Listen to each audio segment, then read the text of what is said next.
Hello. Let's do a microphone check before we get started here in a little less than a minute. Let me know if you can hear me across the various streams, including the public streams on YouTube and Twitch. If you are on Twitch, I do suggest that you head on over to YouTube, as you can actually chat there. That's where I can see you. And yeah, you can find me at Landy's Crypto Corner. You can also find me in the link here on the Twitch page as well. If you can hear me across these various streams, go ahead and let me know in the various chats as well. And we're going to get started here in a little less than a minute.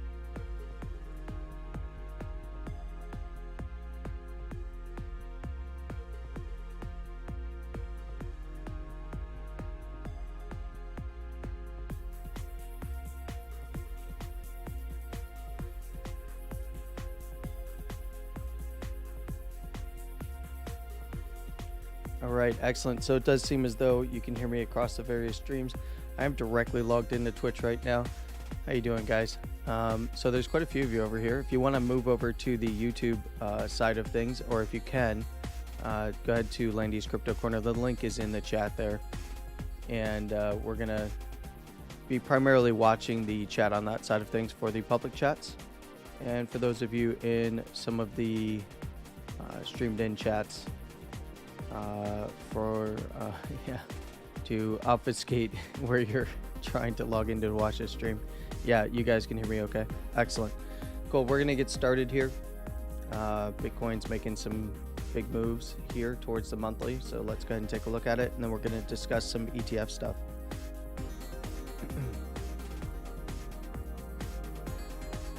Hello and welcome to Macro Monday here on Landy's Crypto Corner. We have a big week. This could be the Spot Bitcoin ETF approval week.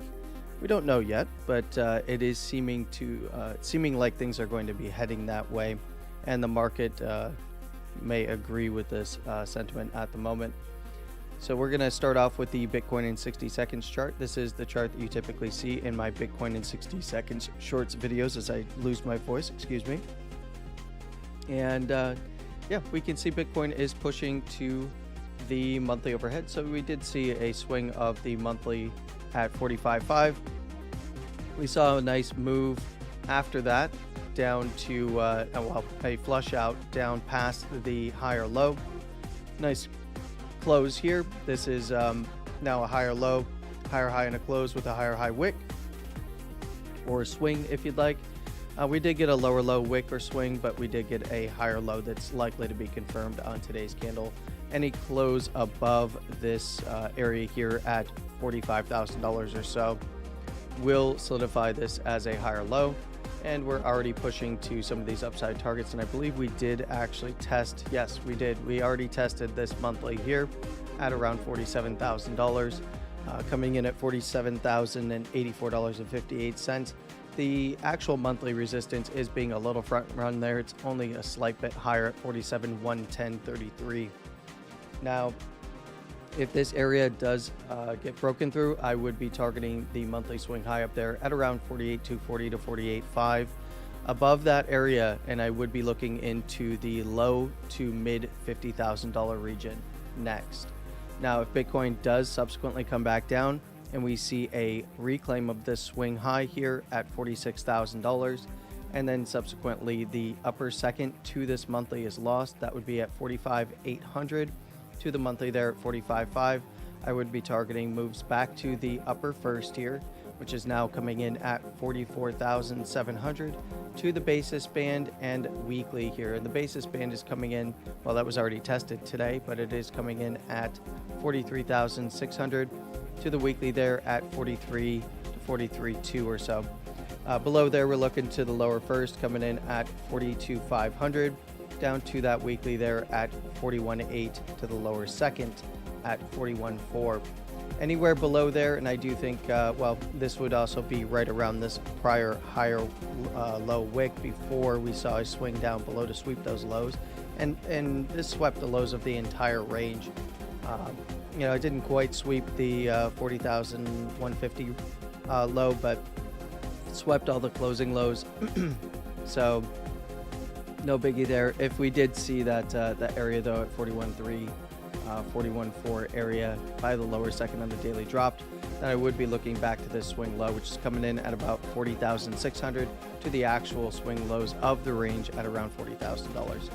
Right now, obviously that's pretty far away considering what move is happening right now on the daily and lower term time frames. Now, when looking at this particular move from the BBWP aspect, you'll note that, you know, the last couple of streams, going back to before the first of the year, I talked about the daily getting expansion on BBWP here, and that as long as Bitcoin was above the basis band of the Bollinger Bands, that this was going to likely result in a move to the upside, even if it did return to the basis or hang around the basis band of the Bollinger Bands. We did see that as long as BBWP was above the moving average and the moving average still had a positive slope, that it was more likely that if Bitcoin is going to hang out above that basis band, that we are going to see this result in continuation to the upside. So, you know, this was an easy call. This was not a very difficult call. This was, you know, a nice compression into a range. We saw the high side of the range get taken with closes, low side of the range retested, and now we're pushing up to the high side of the range in an expansive posture for the bands, as well as BBWP price expansion, and now it's going to be aggressive Bollinger Band expansion to the upside. Now, this is all coming on the back of ETF news.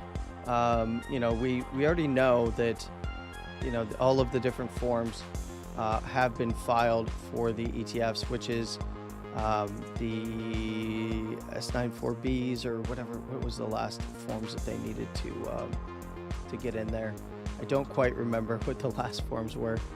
Some of you guys asked me, but basically all of the forms that were needed from the ETF filers have been filed and have been accepted by the SEC, and that's basically the only other thing left is a vote.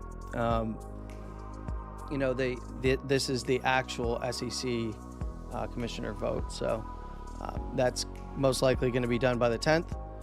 The 10th is on Wednesday of this week, so it's going to be done on or before the 10th. We might even hear about something being approved later today or tomorrow, and then we'll see ETFs starting to trade.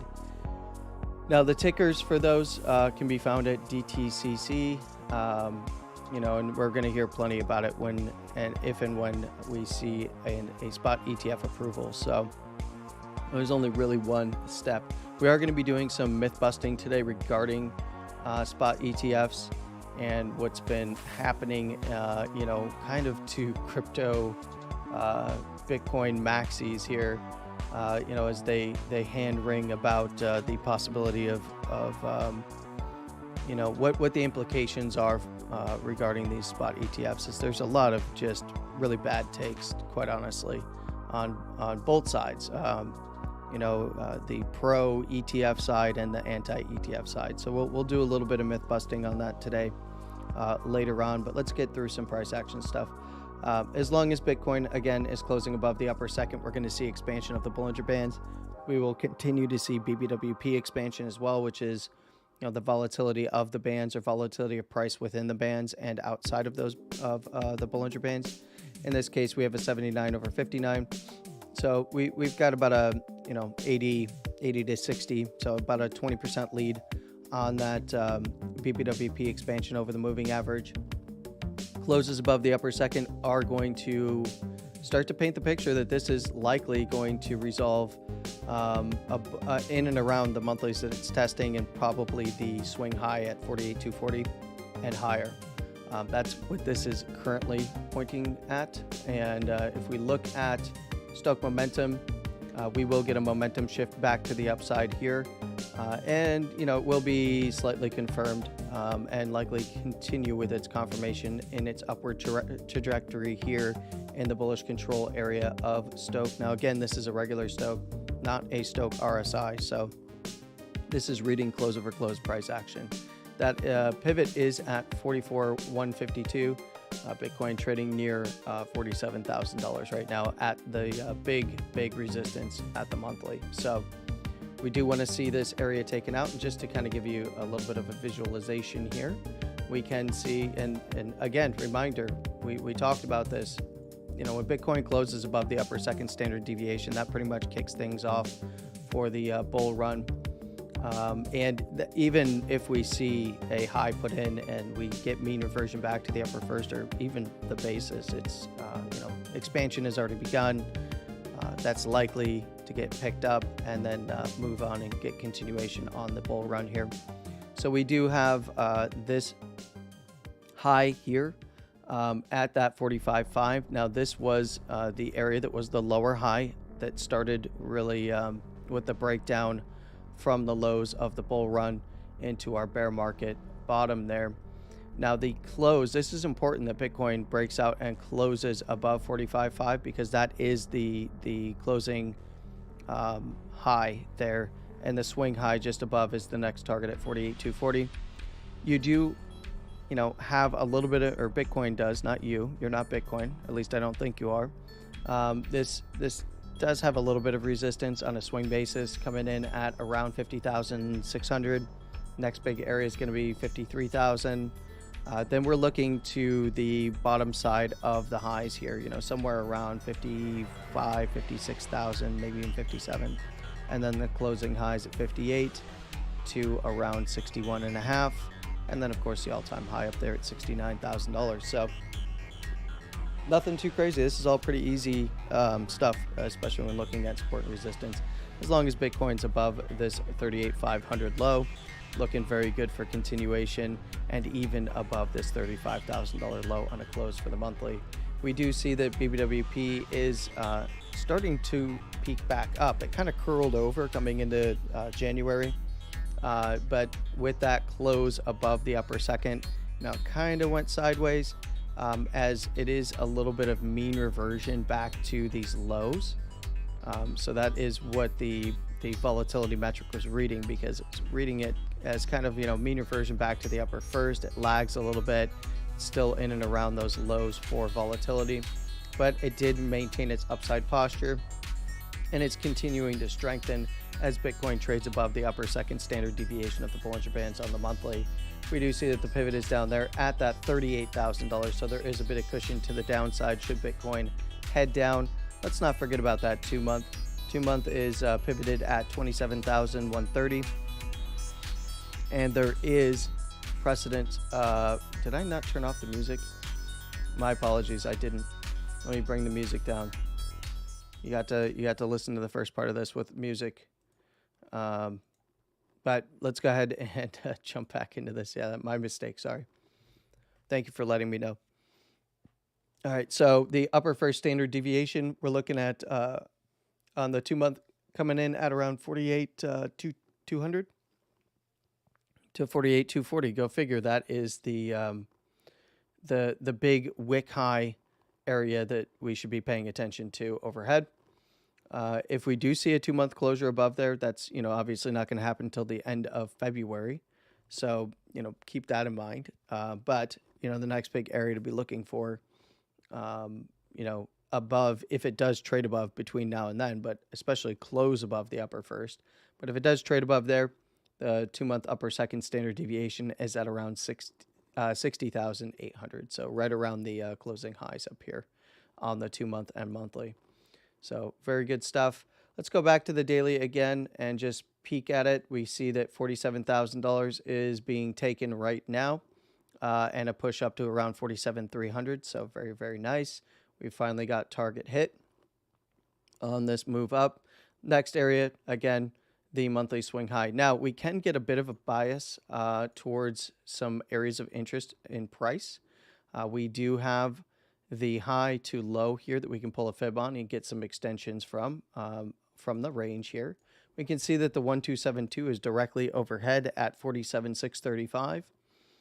We also have the 1414 up there at 48,500. Again, right in that area that we were just speaking about at the swing high up there for the monthly at 48,240 to 48,500.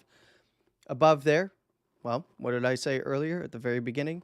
I'd be looking to around $50,000 to the mid $50,000 region. And in this case, the 1618 from this particular accumulation range is right there at $49,000 to $50,000.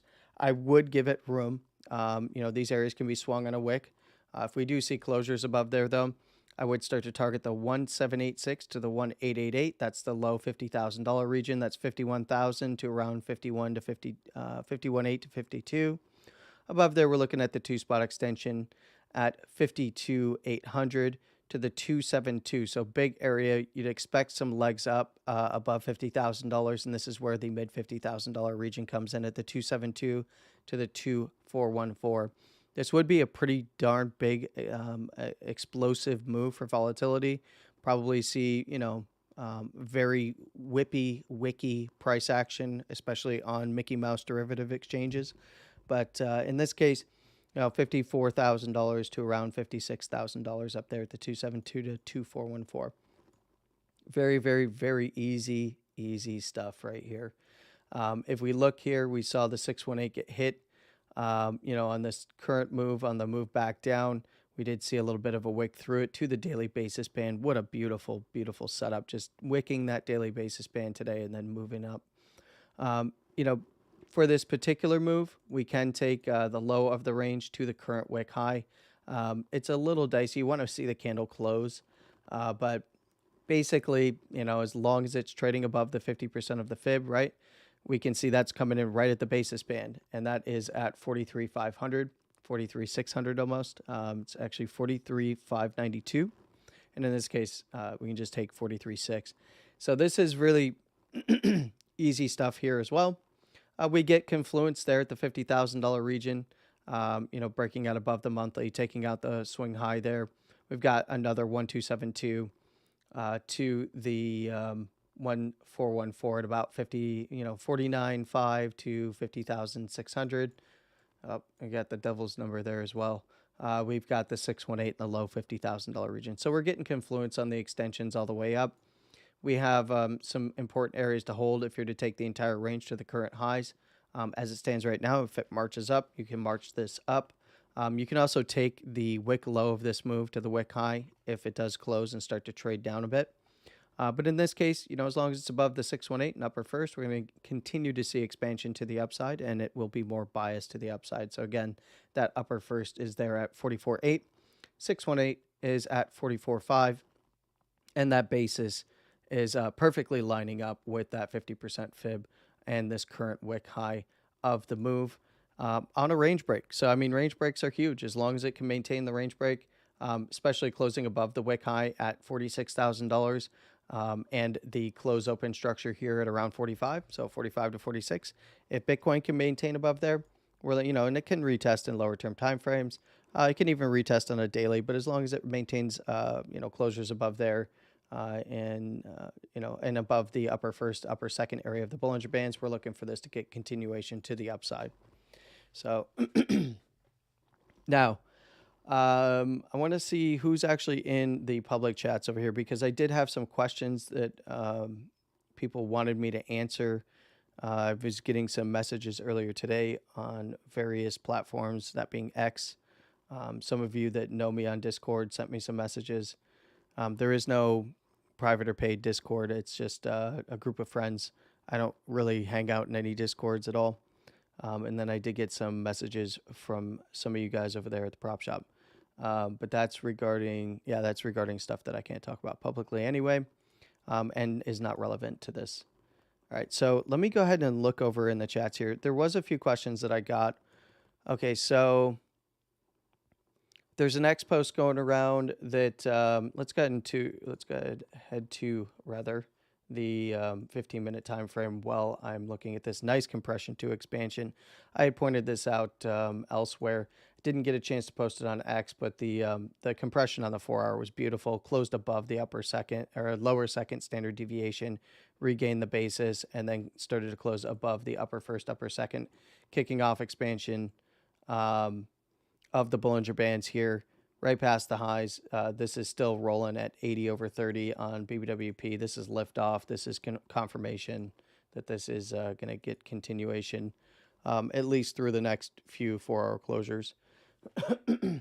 We can see that $46,000 is the momentum pivot on the 4-hour there. So, very, very nice expansion. This is something that we'd been looking for right into our monthly overhead targets here. Already hit the first upside target, second upside target. So now the third is going to be taking out that swing high from the bear market start at that lower high that was put in at 48,240. And, it's off to the races. Now, one of the big things that I do want to address here is there's a lot of speculation regarding the ETFs. Let me see if I can pull up some of the stuff that I responded to, at least personally. Let's go ahead here, and I gotta refresh my memory. So just give me a moment. All right. So I believe, yes. So there's a few things. We got Eric Balkanis. I'm butchering his name, and James Seifert. They're analysts that are within the industry. Who have been publicly posting about ETFs and stuff like that. Let me see if they have anything. Kentucky Derby. Oh God. Yeah, ETFs traded a premium, 8% premium NAV. We're not worried about that. Let me go ahead and look at some of the conversation that I had responded to with these guys. Okay, so here's one. We got to do some myth busting here. So they're picking on Max Kaiser. So Eric says Max Kaiser is basically saying when you buy a Bitcoin ETF, you're buying into an index product that tracks the price. You don't actually own any BTC. Yeah, you're not custodying BTC. He is right. You are not going to be the custody or the custodian of Bitcoin. You're buying an ETF wrapper. But one of the things that he makes it sound like, Max, who, he's done good in the crypto space and become a bit of an icon. But one of the big problems with what he's saying here is that you don't. He makes it seem like there's nothing backing the ETF. There's subsequent follow-up posts where he clearly goes on to say that the ETF is not backed when it is. Every ETF does have to be backed. There's a lot of eyes on spot ETFs. It has to be backed with the underlying asset, and that is going to be custodied by, in many cases, Coinbase. There are a few others. There's like, I think some kind of bit something is going to be a custodian for another ETF filer. Either way, one of the bit somethings, BitGo, bit something. I have to go look again. It doesn't really matter. When you go and you buy an ETF, you should do your research, and all of the information on when they do eventually start trading will be available to potential investors into the ETFs for where those coins are custodied. But in any case, he does mention this. So he says, in response, he said, ETFs are depository receipts. We've talked about this many, many times. This is what the spider stands for, S&P depository receipts. So you do own Bitcoin or the underlying asset an ETF tracks. Your shares, aka receipts, linked to the proportional Bitcoin that has been deposited with a custodian. Yes, but in this case, because the redemption mechanism is cash creates and cash redempts, you're only going to be taking cash out of these particular things. So this is going to play into what I talked about in this thread. This is why ETFs are SBF proof. Now, it's true, when you sell, you can't get Bitcoin back, and no one who would use an ETF wants Bitcoin back. They'd rather have USD, and he's correct in this regard. Especially for tax expediency and write-offs and stuff like that. That's the whole point of the funds in general, to outsource all of this to someone else. He's right. And this is going to be very, very good for newer investors and people who want to learn how to custody Bitcoin. You're going to see what I responded to, or how I responded to this in just a moment. Fund investors, 40 trillion-ish, have no interest in direct ownership. If they did, they'd DIY, do it yourself. So, another gentleman chimes in. Max is making a different point. You're both correct. It depends on how one looks at the ownership, what ownership means. It's not as black and white as it may seem. But if it comes to actually owning the Bitcoin in an ETF outright, i.e. the private keys, Max is correct. Yes, you don't have the private keys because it's custodied. And it would have to be custodied. It can't be custodied by you and be in an ETF. It has to be custodied by a regulated custodian. So, and if that comes to owning, but if it comes to owning the economic outcome of Bitcoin, Eric is right. So he makes a good point. James jumps in here, says valid. And here's where I jump in and give my thoughts on this, which I think one of them actually responded to me there. I don't recall, but valid, but it's also not an index or derivative. The argument being made can be made for most anything in finance other than bearer bonds, honestly. I also think that it will be possible down the road to take delivery of Bitcoin from an ETF to an individual's cold storage eventually. Well, here's where I come in, because this is something that we know. Some of you guys over there already know this, but there are many solutions in the works on the broker-dealer end for clients that may want to eventually self-custody Bitcoin, but want to start with a spot Bitcoin ETF while they learn the process, speaking from firsthand knowledge experience. Now, this is true. I am speaking from firsthand knowledge and experience. I have, obviously you guys over there who are in the industry, and then I have also been doing training in this regard. So, there are many solutions being developed on the broker-dealer end of things, so that if a client is skeptical or they want to be in on the ride and the run in Bitcoin, and they want to learn how to hold, and they just want to get in now, there's solutions on the back end. So if they want to do, purchase the ETF and then they want to redeem and move to Bitcoin, and then Bitcoin cold storage, that is being offloaded from the ETF responsibilities to the portfolio managers, or the the actual broker dealers. So we will be the people that can go in and say, okay, when we redeem, we'll redeem immediately to purchase spot for them, and then put that on cold storage for them, and either have a way of transferring that or transfer it to their cold storage if they already have one set up. So there's a lot of solutions being floated right now. There's a lot of stuff being worked on, but there will be solutions day and date for people that do want to take their ETF shares and, redeem, which in this case, if you're redeeming cash.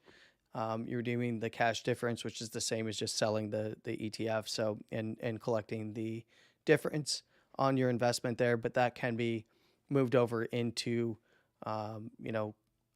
spot custodied Bitcoin. So there's that one. There's that particular piece of information that I wanted to share with you guys.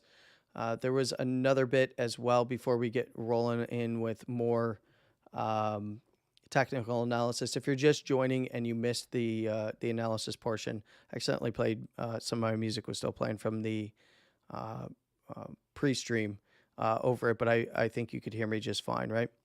Yeah. Okay. So it says I'm getting the yes, we can hear you. We heard you just fine, even in the beginning there with the music. All right. I did review what my personal thoughts were on this move. We even jumped into the monthly a little bit to find some criteria regarding BBWP volatility, Bollinger Band expansion, the momentum indicators, and then also looked at some of the monthly stuff as well because it's very important. All right. So Bruce Fenton. So this is a very, very, very, very long, post about what it means. He is a FINRA licensed guy, so he is an industry guy. He understands this.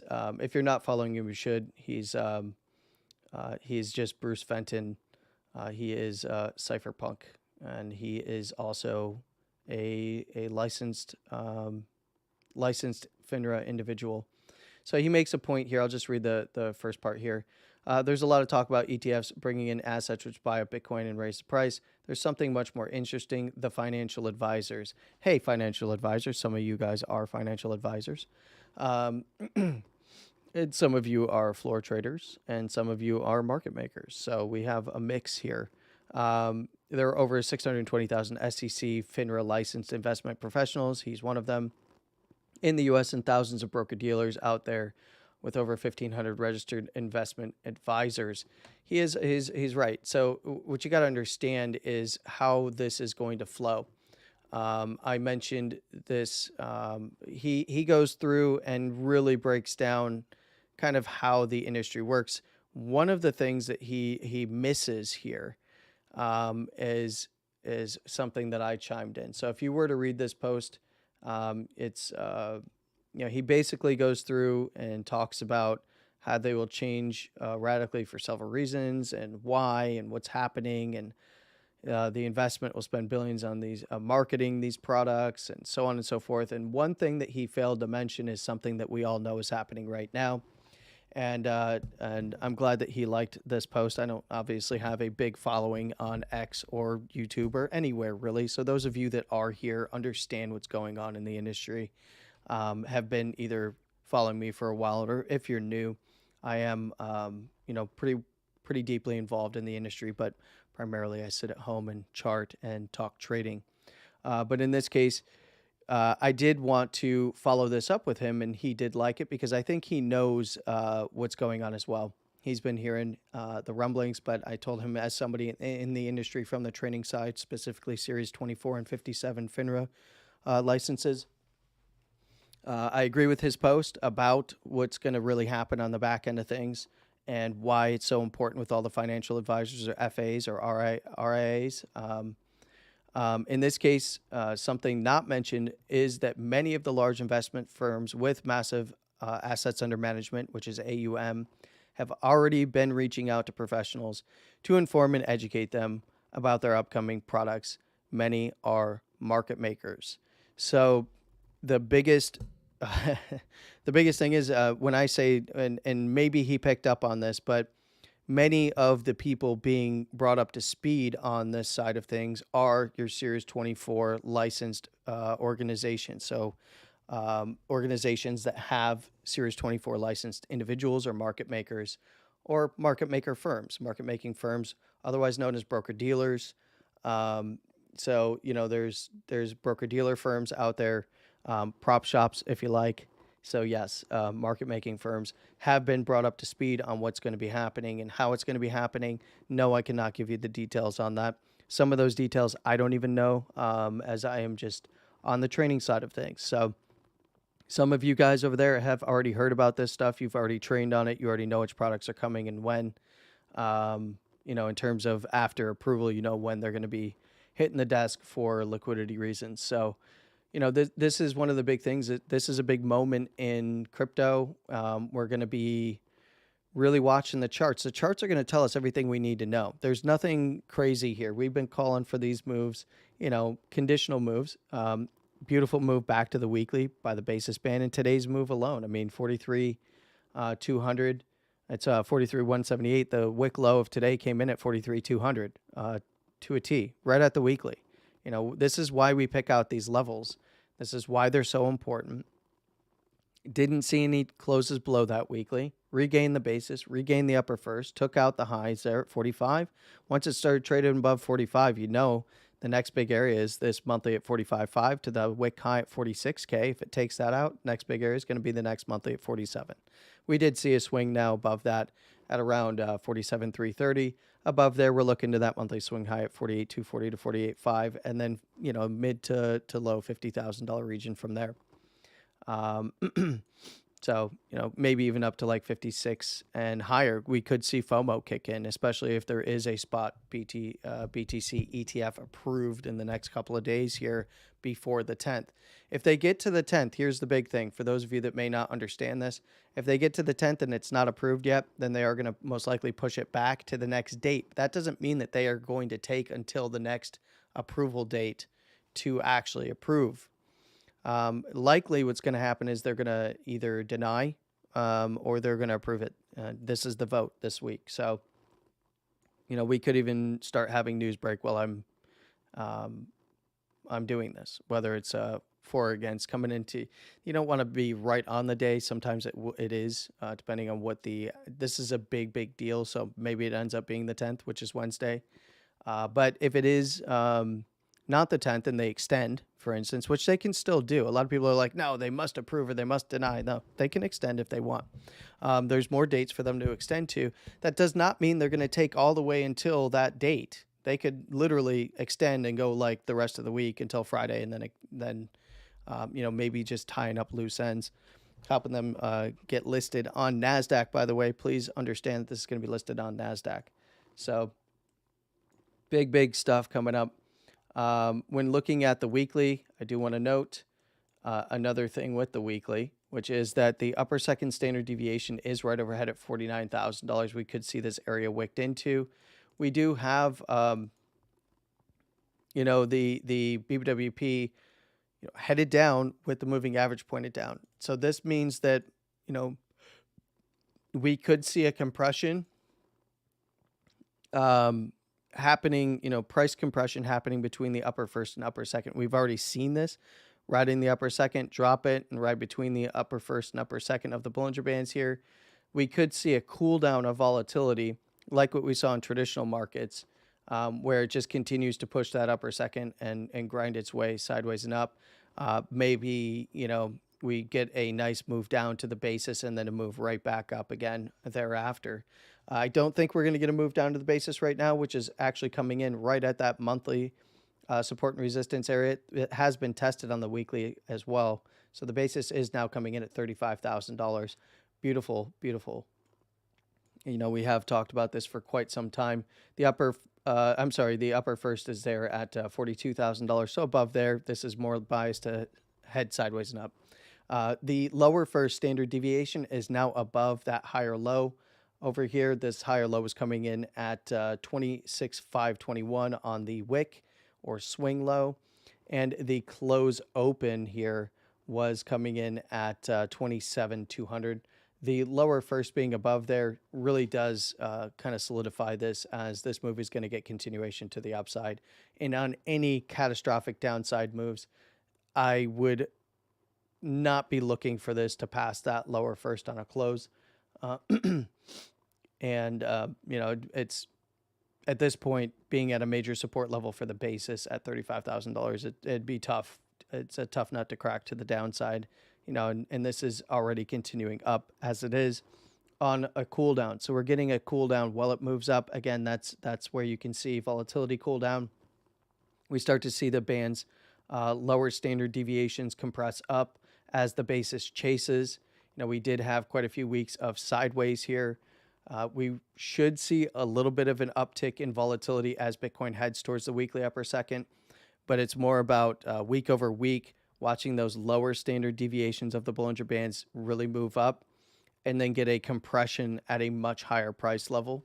And there will be, and then we go from there. So beautiful, beautiful price action today. I'm waiting on that monthly swing high at 48,240 to get run, as we have now hit the majority of our local upside targets above the consolidation range. So only one more to go, and it's just a swing high, not a close.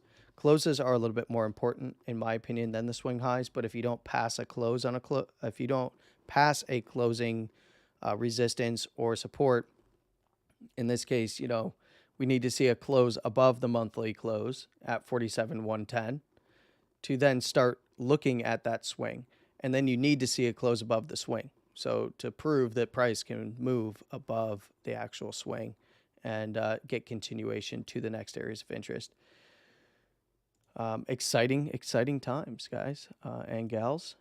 If you are in the YouTubes there, go ahead and hit like. That will help out the algorithm. All of the information that I give out here is free. I don't have any premium stuff, including the indicator that I'm using. You can find it in the link in the video description down below. It's 100% free. I'm just here to help navigate people through the markets. And it would be appreciated if you can hit like and subscribe if you are watching the videos here. We do have some upcoming stuff in recorded format. And then we're going to be getting into this year some basics of trading, getting into understanding the basics of how to, do technical analysis, and then some basics of how to apply that technical analysis that you do to your trading strategies or to building a trading strategy. That is on the docket this year. We're going to be moving in that direction pretty heavily, as we're starting to build the account here on YouTube, over 500. We're nearing 500 on X. If you aren't following me on X, go ahead and follow me at CryptoLandy on X, also formerly known as Twitter. Let's go ahead and take a look at how the rest of the market's doing in terms of outside of crypto here. Let's look at Dixie. So Dixie is, threatening to put in a high. Now, the real thing that we got to be watching here is we need to see a close below 102.15 that then can take out this doji wick low from Friday. So yeah, that would do it. Then I'd be looking, what's that wick low coming in? Basically break down from this zone, because this is still a bouncy area after the reclaim of this low. That really was the low that set off expansion down to the 100 and mid $100 area. We'd be looking for this area to get dropped to start targeting that lower first at around 101.50. Below there, then we're looking back to the actual lows on a close, which is coming in at 100. It was low on an open because it gapped down. So in this case, it was 186 cents. And then that's the lower second standard deviation. Below there, then we're looking for the lows and lower. That's mid $100 area. Basically down from there, I'd be targeting. In this case, I'd be targeting somewhere around $100 even, and we can see that would be the 1272 at 99.95. So basically $100 even. Below there, 99.60, and then the 618 around $99. So to the upside, pretty easy to see what would need to be done for Dixie to start moving back to the 104 region up here. We need to see closures above the upper first at 102.73 that can take out the wick high there. There's also an order block on the daily over here, along with a low side structure right above this wick high and upper second standard deviation. So that's coming in at 103.10 to the upper second at 103.37 to 103.40. That's a big area that if Dixie does take it out, I do think it's going to mark its way up to around 104. And then we just kind of march it back up and pay attention to the 104.21 to 104.55 region. Above there, looking to this low over here at around 104.84 to 105 or so at the low up there.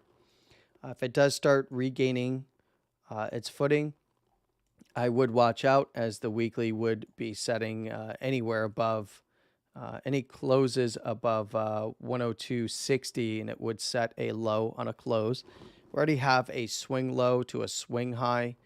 I'm not really looking at that as being anything too crazy. Now, what you will notice here on the weekly with Dixie is we're starting to get the lower first standard deviation pointed down along with the lower second. So because there is expansion happening here on the weekly, it is confirmed expansion. It's not anything crazy, but what we'd be looking for is if it fails at the lower first, fails to take out that high, which, by the way, if it does set a low on the weekly by closing above 102.60, then we look to that wick high at 103.10. Still could be an area that it could swing. But in this case, we'd be looking for it to head back down somewhere around the lower second, which is coming in at 101. Below there, we're looking at, obviously the wick low, 100.5 basically, to this low over here at 99 to 100, 99.96. Again, that's the 1272 that we just pulled on the daily at 99.95. So basically $100 to the lows there at 99.50. So we also had the 1414 coming in at 99.60. So everything is lining up in that direction right now. And again, if you wanted to see that, it's the same pull on the weekly. You could just see that it's lining up perfectly with confluences down here at the 1272 and 1414. I'll zoom in so you can see that. If we did see continuation past the wick low there. And again, that wick low is coming in at 161 cents or so. And then we have perfect confluence right down there. This was the deviation low from this consolidation range that then had a little bit of a trend break. So this is a higher high structure on the weekly. This could become a higher low. It's not confirmed yet. It is a higher swing low as it stands right now. It's not a higher closing low, so it still could get continuation, but we saw the deviation break down from this major bottoming area and then swing up to make a higher high on a close on a wick. If this is a higher low, you should definitely be aware of it. I mean, it is a downtrend even on a swing basis, but if it's a higher low and the more macro trend, we should pay attention to that. All right, so let's go ahead and take a look at gold. We'll wrap back around. Yeah, we'll wrap back around to Bitcoin and even some other cryptos if you like today, guys. Yeah, I see a lot of questions coming in about that.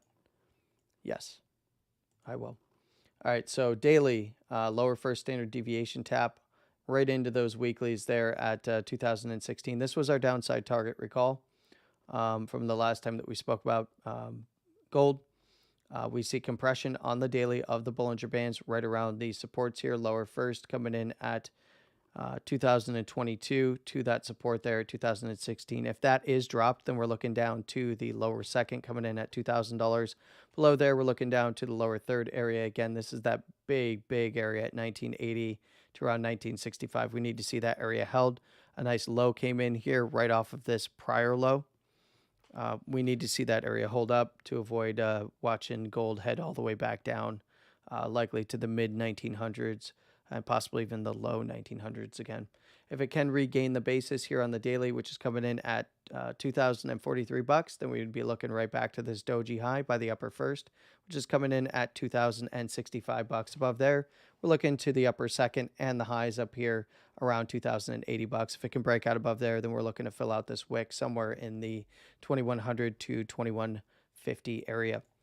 Wow. Did I offend people? I saw a lot of people just immediately drop from the YouTube stream.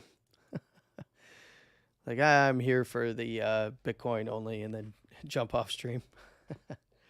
All good, all good, all good. For those that remain, we have the Stoke still headed down on any closes below $2,072. So basically, we need to see this wick high taken out, upper first taken out there at 2,065, and I do believe we'd start to see a momentum shift. And then, of course, it does need to get above this high in a close, which is basically the momentum pivot at $2,077. Take out that 2,080, and then it's off to the races again to test those highs. It is looking as though it wants to get expansion pretty soon here with downside, with any kind of a downside break of that lower first. We would start to see expansion, but I'd still be looking right back to those supports at the 1980 to 1965 region. So that's what to watch for there. I do believe we're getting a move back up on the daily in traditional markets, and we are. Nice mean reversion here to the basis band of the Bollinger Bands and headed back towards that upper first. So beautiful, beautiful bounce off that 37,300 area. If that does happen to break down, you can see the lower first is now coming in at this all-time high, or the prior all-time high area at 36,950. So, if the basis is dropped, that area is perfectly fine for it to come back to. If that area is lost, you can see the lower second is coming in right above the top side of this consolidation prior to the all-time high break. And that is at 36,460, 36,500 area. If Dow can recover above the upper first here at 37.7, I would look for the all-time high, obviously, at 37.8 to get ran to a new all-time high somewhere around that upper second at 38,125 to around 38,500 or so. You can see up there by the upper third. Looks very good. This is kind of to be expected. What you got to pay attention to is this. If we start to see a close above the upper first, again, we're looking for compression to re-expansion. So that is what I'd be looking for. That's what comes next, and that's going to happen from here. The way that you're going to see expansion is a move off the basis to the upper first.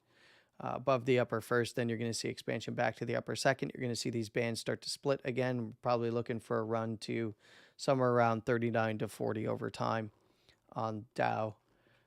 Looks very nice. If it does break down, there's plenty of support levels down below, but the immediate areas that I'd be looking at and paying attention to the downside is that lower second around that consolidation at around 36 to 36.5.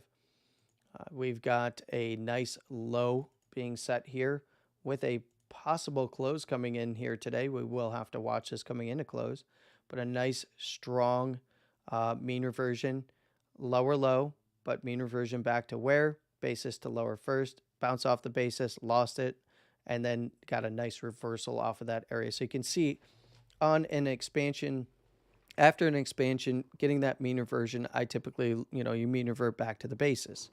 I give it room to the lower first and sometimes the lower second if it is above and or right around the breakout. So that's still valid. We can see a retest of that breakout at the lower second, and it's still considered mean reversion. In this case, we can see the lower second is coming in at 16,100, but we're getting a nice bounce off that lower first, which is coming in about, that's 16,350, which is the low of today, kind of opened right on that lower first. If it can reclaim the basis band, which is where it's currently trading at around 16,581, 16,600, then I would be looking for this to march its way up, fill the gap here with this wick low area.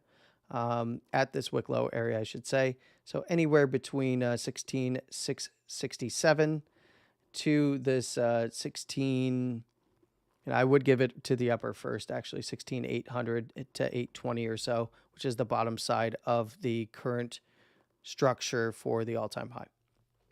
Above there, I'm looking to the all-time high, which is coming in just shy of 17,000. I would expect 17,000 to get hit, even if it did just swing it to the upper second, somewhere around 17,059.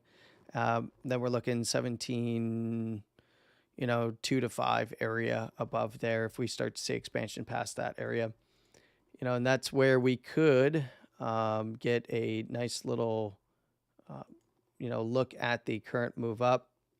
And yeah, we'd be looking 17, on expansion. If we do start seeing the all-time high taken again, then I'd be looking upper second at around that 17 to 17.1 above there. Then we're looking to around 17.3. So if it swings shy of it or gets front ran, be more like the 17.2 area, but 17.333 at the 1272 to the 1414 at around 17.525, 526. The 1618 is all the way up there at 17,800 to the 1786. Big zone up here at 18,000. So that would be what I'd be looking for next. Again, this is all predicated on this staying, and maintaining closes above this where the lower second is. Obviously, this is already painting like it is going to be not only a swing low, but also a closing low. But as long as it's trading and closing candles above 16,000 to 16,100, this is looking good to keep testing its current all-time high, its previous all-time high as well, and higher.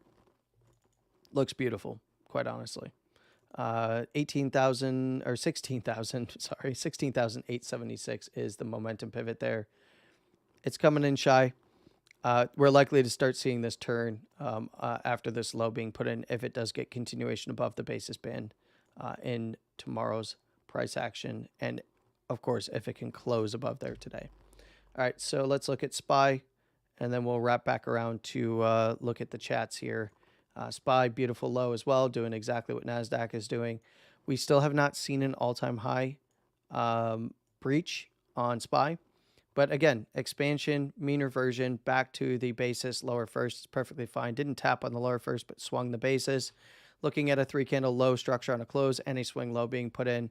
A bit of a deviation, a little bit of a deviation on a close and a swing here of this range, but it is building a bit of a range. So if it can close above, 470, we're looking at it already heading towards this gap fill area around the upper first at 475. If that area can be breached around 475 to this overhead resistance at 476, where we did see a swing come in, we'd be looking to around 477 to 480, which is up here at the upper second standard deviation. If we do start seeing closures above the upper first, look to that upper second. That is the all-time high. We could see that area swung. Above there, I'm looking, 490 to 500, at least initially, and then we come back to it. Now, as long as Bitcoin SPY is closing above the lower first and specifically above the lower second, man, this thing could come all the way back to 460, and it's still fine in terms of SR or support and resistance. As it stands right now, this looks great. It could even come all the way back down. I mean, it could fail here and get trending down to that lower second and the 460, but as long as it holds that area around 460 to 450, in this accumulation zone, which was a retested area. So it's a big area. There's a couple highs in there on a closing and swing basis. So as long as it's holding that zone, I think this looks great to go and test its all-time high and then get above it. Somewhere around it. Looks like it wants to head towards the 475. From there, we're looking for 80. The upper first basically to upper second. And above there, we're looking for expansion, 490, 500. And I believe if we were to pull like a tentative fib here on the current structure, if we were to go like this and pull it as coming back up, we're looking at a mess because it is a little bit more compressed here. But realistically, the current structure, if it was to run all the way back to the other side here, we're looking at the 1272 coming in just above the all-time high there at 480. Which is where we would be looking. 141. 1414 is at 42. 1618 is at 45. 1786 coming in there at 46. Not until you get to like the 2 spot extension and above are you getting into the 490 region. So while I wouldn't be looking for massive markups, it is going to be a little bit slower. But I would eventually, if 480 is taken out, look at 490 to 500 and expansion of the Bollinger Bands up here.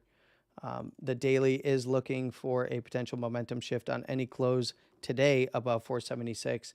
Now it is a couple points away from there coming into the last hour of trading here. Sorry, it's getting kind of warm in this room. I should, well, AC should kick on here pretty soon. Either way, we're looking at, momentum, volatility almost confirming, especially if this can pull away from the basis band to the upper first.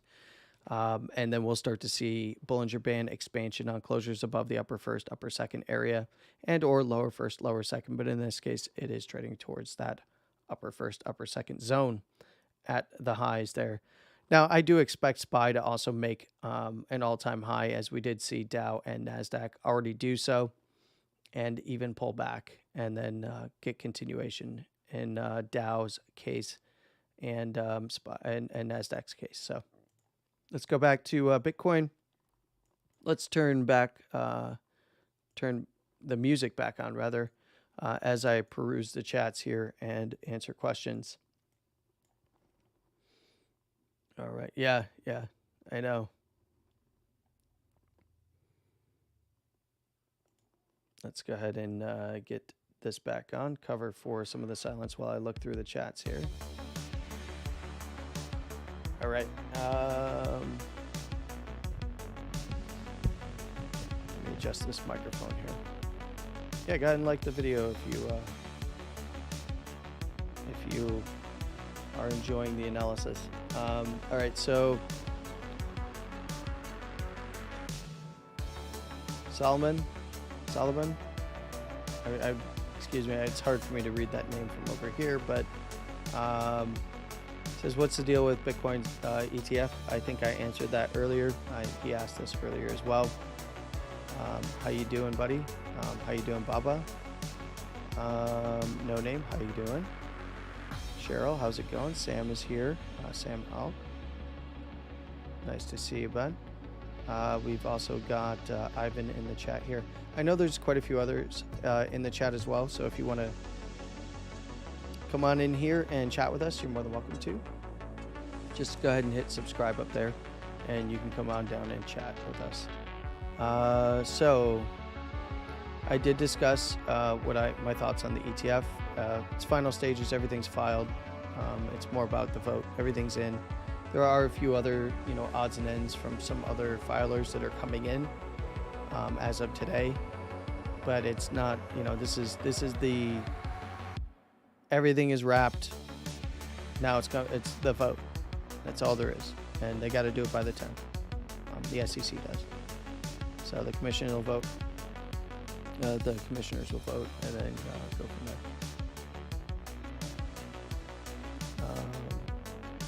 Just notice Bitcoin got traded real quick.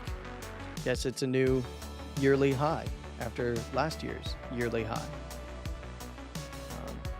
Extend to March 2024 so I can make some money. What do you think will happen if Bitcoin ETF gets extended from Wednesday's deadline? It would be approved most likely shortly thereafter. It would just be a formality to get. Look, it's all but ready to be approved. If they were going to do anything, the only reason would be probably because of the grayscale stuff.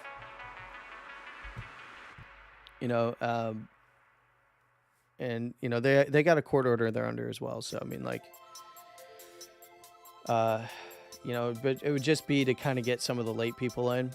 I don't think they'd be pushing all the way to March, even if they did delay it. I think it'd be within a week or two, but it's more than likely we're gonna see spot ETFs coming to market this week than not. I would give it myself. I'd give it a near 90% chance that it's approved by the 10th. That we see a bunch of ETFs starting to trade by the end of the week as well. Just because they approve it does not mean that everything's going to go live trading. I'm sure that they might already have everything set up. Obviously, NASDAQ's been in on all these meetings, so they might have everything. DTCC's already got all the listings, everything's already ready. But basically, you know, the goal is to launch all the ETFs at the same time and have no favorites. You know, the bigger players got to battle it out, and they got to market.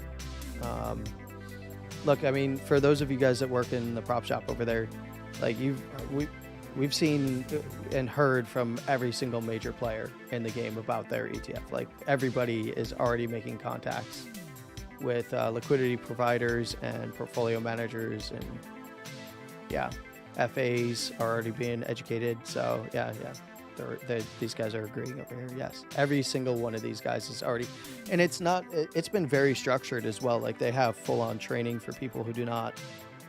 You know, they want everybody to know what it entails, what these ETFs entail, how they're structured, you know, and then you know, basically how they want their ETF pitched to portfolio holders and portfolio managers, how they want it presented to potential clients and customers. So, all right. So if it was extended, it's likely a formality just to get some of the odds and ends wrapped up. You know, I think they're ready to vote this week.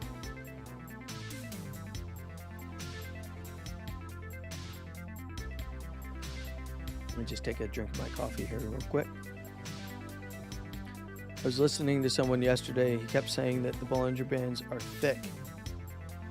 Thick? I don't know what he means by thick. We saw like nice compression to expansion on the 4-hour, 12-hour daily now. I mean, the 4-hour was giving away what was going to happen. So if you are using Bollinger Bands or a Bollinger Band set, I mean, we saw a beautiful compression. And we did not get downside expansion. So, you know, over the weekend we saw a move down, and even, that was the 7th into the 8th here. We saw a move down to the lower second, you know, especially getting that move down below these lows here was a move down into the top side here of this order block on the 4-hour. You know, and the lower second and third standard deviation of the Bollinger Bands. No close below, so it didn't kick off expansion to the downside. And then a spike immediately back to the upper second, because Bollinger Bands are very, very tight. Closed above the basis band, moved back down to the lower first, and then we got to close above the upper second that also closed above the closes here. So the next big area to look for was that same area. It was the same criteria that we had last week when we talked on Friday. You know, 44,800 was the area that needed to be taken out, and then it was the highs and higher. So it just kind of followed. This was clear as day what to do here, even in the lower term timeframes. Nice compression to upside expansion. As soon as it closed above the upper second, BBWP moved up. Bollinger Bands started to take off to the upside. We saw the test of the lows over here. 44,800 was the area to look out for, and then we got to close open right on 45, which was the big criteria there, and then go take out this wick high. It did that all in one candle. But you know, once this low was in on the 4-hour and it closed and kicked off expansion, we're looking at the highs and higher. You know, $46,000 and higher. So, and we all know what areas we were looking for, and we got it. So 45.5 to the wick high at 46. So we got 45, 45.5, this retest of 45.5 to 46, and then we look up to 47. Above there, we're looking up to the monthly swing high. So this was easy. This was probably one of the easier moves that you'll see in a long time outside of the, you know, we saw a nice compression over here, big easy move here. You know, off of, you know, basically where this current low side structure came in at, you know, 43,500 expansion. That's the high that got put in at 46. Nice compression, and then boom up to make a new high at the low 47 to mid $47,000 area, and probably more. Judging by BBWP and the way it's lifting off, we're probably looking at more. 6 hours probably going to paint the same picture. Yes, it is. and upside on momentum. But this is a nice compression to expansion. I've never heard of Bollinger Bands being thick or skinny. I mean, maybe they meant like volatile being expanded versus compressed, because this would be expansion or expanded. I guess you could say they're thick. I guess that's not the right term though. Those are not the correct terms. And then thin or expanded or compressed is the proper way to put it. Or volatile and not as volatile. High volatility, minimum volatility. This is expansion to contraction though. So what you're seeing is expansion to contraction or compression. That is the proper way to say that. So yes, whoever was talking about it, I don't know what they were talking about. So I'm just kind of floating the ideas out there about what they might have been talking about. We did get a slight closure above the upper second and upper first all in one shot. Nice higher low again on the 6 hour here. Go up, make higher highs. Beautiful expansion, just really getting going. 80 over 30 right now on the 6 hour. Expansion taking off. Nice compression down there as well. Nice low volatility. I mean, we're seeing it across the board. Nice low volatility for a while coming into that compression. And then expansion kicked it off to the upside, and it was clear as day. Like, if you missed that kind of an expansion, you got to be kicking yourself because you just weren't looking at the right things, or you're seeing what you want to see. But it's pretty clear when looking at it what was happening. 8 hour also getting that nice expansion. We did see nice bit of compression, so we saw the bands compressing in, especially from the low side. Tap on that lower first, close above the basis and upper first, and then move to the upper second, which was right at the highs around 46,000, right through it. That's going to create expansion of the Bollinger Bands here, and we're likely looking for this to go on a nice run. We see that we were already getting a bit of expansion on the 12 hour here. So, we did start to see a compression and then a range form. Nice compression, move down to the lower second, but that's going to act as a reversal area if the low side structures do not get passed on a close, and it did. Ran right back to the top side, closed on new highs, so on a breakout, get a nice dump off to sweep the lows around that lower second, lower third. No closes.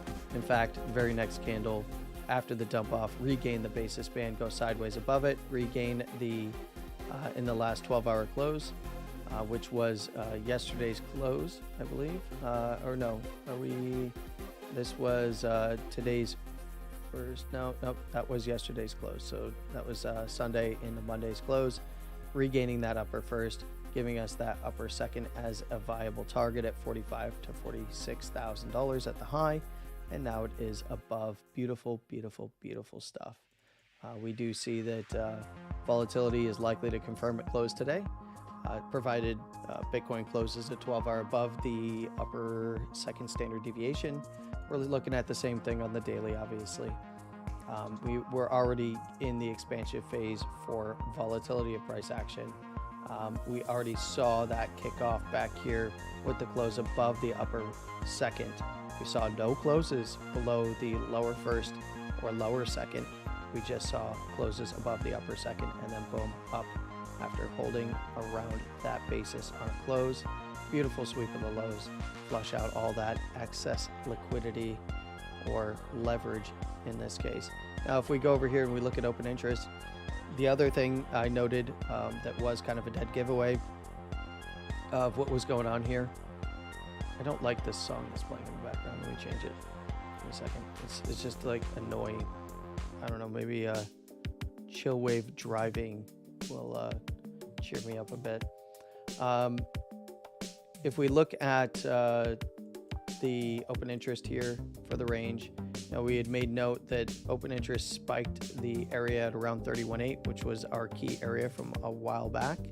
So we saw, this open interest read around the 31.6 to 8 region. Was what open interest kind of spiked down to on a close at around that 10.5 billion, a little bit higher than 10.5 billion. Did wick down to mid to low $10 billion area. Now we had lower lows on a close and on wicks in open interest, while setting higher lows here across the board for this particular consolidation. And now that consolidation is looking to resolve today. So this was a valid bullish divergence on open interest. So that is playable, by the way. It shouldn't be your sole source of analysis regarding that, but it is it's compounding with all of our other criteria. Okay. The other thing that you do want to see, and we are continuing to see, is CME leading the way when it comes to open interest and increasing its lead on the open interest in the market here at 5.75 billion, and Binance there at 4.54. So, about a billion and a half, or a billion and a quarter more than Binance, and that's the way it should be. You don't want to see Mickey Mouse derivative exchanges. I don't care if you like them or not. They're all, unregulated exchanges. So to me, they're Mickey Mouse. That means they're a joke, and Mickey Mouse is kind of a joke these days. Although Mickey Mouse is, the original version is now in the public domain, so you can use it for memes if you like. In this case, all these little Mickey Mouse exchanges are going to get crushed by the open interest. It's going to come in through the derivative side or options side of the market, and the leveraged side of the traditional players markets at major brokerages. So I don't think anyone in crypto that has solely been in crypto and has all these crypto influencers, I don't think they have any clue what's coming. They are clueless, and you might be one of them, and that's okay. You're going to learn very quickly what traditional market liquidity looks like, and we will talk about these things, especially when the ETFs get trading. We'll have an ETF. We'll have an ETF area, so completely separate from all of our other economic data, currencies and bonds, commodities, stuff like that. So we will go over the ETFs. They will be trading at various, different premium prices. So there will be a premium. Obviously, that is for management fees, including, when you're paying the premium, you're paying the management fees up front, but there's other management fees that are associated with those costs, especially when on the back end when going direct. So for those of you that are managing portfolios, please read up on that stuff. Okay, let's get into really quick here. We're going to go low time frame. We're going to go to the minute chart. Why not? Or should I go to the DGen chart, start looking at 30-second charts, right? Okay. This one's for Bobby, I guess. Bobby and Torque. So 30-second chart shows accumulation and could end up as distribution if it passes this low on the 30-second chart. And that would be below 46,623 or so. Technically, it could spike down to this low over here at around 46.5 or 46,450. Anyway, we'll have the DGen chart on while I speak about this a little bit. So where is all of this liquidity going to come from? A lot of people are making really bold and silly claims about what's the one that I just recently was reading. It seems like everybody's reading at the same time. So everybody was kind of chatting about it, and that is not Ben Armstrong heading to supposedly get the Bitcoin ETF approved, because that's just silly. I don't think that man has any self-awareness, and he may actually think that he is. He might just be such a narcissist that he thinks that he is going to get it done, and he'll take credit. I don't think he's actually joking. I think he's just a narcissist. All right, so let's go ahead and talk about this one. Oliver Velez. Oh gosh, Oliver, you again. Berkshire Hathaway is trading at $554,300 a share. its price is out of reach of 99% of the human beings on Earth. You see, Warren Buffett never wanted his baby accessible to you, the masses. It was only for the elite, only for the privileged, only for those closest to the money printer. Making this too accessible to the masses might provide too much economic freedom for the wrong group of people. Now, of course, he's going to associate this with Bitcoin next, and this is just such a wrong-headed idea. He has no idea what he's talking about, but let's continue. All right, this is an attack that I believe will be used on you with Bitcoin, and this is why, after trashing Bitcoin for many years, Wall Street is now tripping over themselves to get in. They're going to moon the price to remove Bitcoin out of the reach of the common man. They want to send this to the stratosphere. Why? Because it provides freedom. If you don't want the riffraff in your neighborhood, you don't lower prices, you raise them. Listen to me explain it here at Fountain FM, right? Good marketing. It sounds good, especially with the things that are going on in the United States when in regards to Congress not fulfilling their duty to the people. And that's on both sides of the aisle. It's not just one or the other. That also stems from the presidency for many, many years. There have been good things to come here and there, but it's usually, heavily weighted towards the elites or those that have power already. And, it's a good story that he's making up here. One of the things that you have to understand, though, is assets under management are not owned by the bigger players that are benefiting from, the bigger player, Berkshire Hathaway. In his example, we can go Berk A if we want here. Hold on. So if we go to Berkshire Hathaway,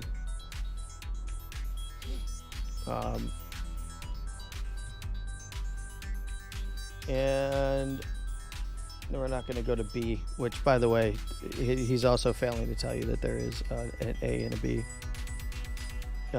B is at 367. So first of all, he's being deceptive, right? So there are two classes of stock that you can invest in. And we're on the 30-second chart. So, but the biggest thing here is one, this is Berkshire Hathaway Inc. You can go Berk A, Berk B. And what you need to understand is the investors in this can hold Berk in many different ways, A or B. And most of the people that are invested are everyday people. This is, mutual funds and all kinds of 401ks and IRAs have a piece of Berkshire Hathaway. Just about every 401k in the United States probably has a piece of either Berk A or B. When you're looking at all the big players that are entering the market right now for spot Bitcoin ETFs, they are making money based on AUM, or assets under management. It's other people who own the actual shares. It's not all of them. Can they buy their own shares? Yes, in many cases there are. They can be restricted though, and only own a certain portion. But when you're taking a company public, or you're offering an ETF which is public, you cannot wholly own any shares, or else you wouldn't have any shares to sell, right? So this gentleman, one, being deceptive and not telling you that there's other ways to get into Berkshire Hathaway through Berk B, which is far more accessible. But you can own, you can own mutual funds that have Berk A in it. You can own, you can have IRA plans and packages that have Berk A or Berk B in them. And that means that you own a piece of Berkshire Hathaway.